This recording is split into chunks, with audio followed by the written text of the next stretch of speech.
Hello, my name is Benjamin Hart. I'm an American attorney and the Managing Director of Integrity Legal here in Bangkok, Thailand. As the title of this video suggests, we're discussing, or I should say we're sort of updating the discussion on the possibility of reopening of U.S. embassies outside the United States, U.S. embassies abroad, U.S. missions abroad, and we're doing this specifically in the context of visa interviews as we get a number of messages from folks both on YouTube and as well as to our email about when are the embassies going to reopen.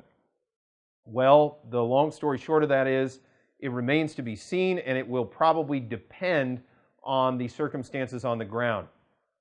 In my prior video I did on this, I felt like the rule of thumb would be at least June 4th before embassies would reopen, because that was the date on which USCIS had announced that they would be reopening. It now has come to pass that USCIS is reopening their offices in the United States, but many embassies, including the U.S. Embassy in Thailand and the U.S. Embassy in Cambodia, as well as the U.S. Embassy in Laos, have yet to reopen as of the time of this video.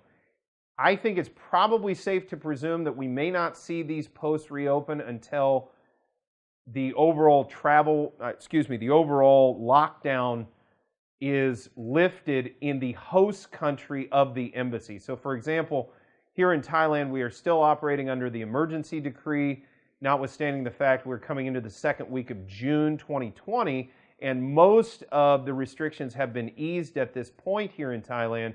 We've yet to see a full easing and return fully to sort of pre-lockdown conditions, or as close as we can get there too. Until that happens, I think we may not see the embassy reopen until, for example, the emergency decree lifts at the earliest.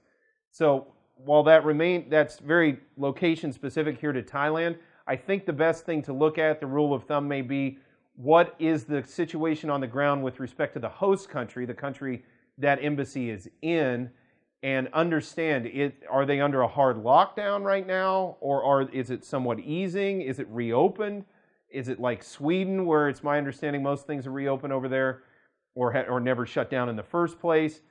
Those circumstances are probably going to dictate where the embassy is going to stand with respect to reopening things for purposes of visa interviews and visa processing. That stated, we'll keep you updated on this channel as things progress.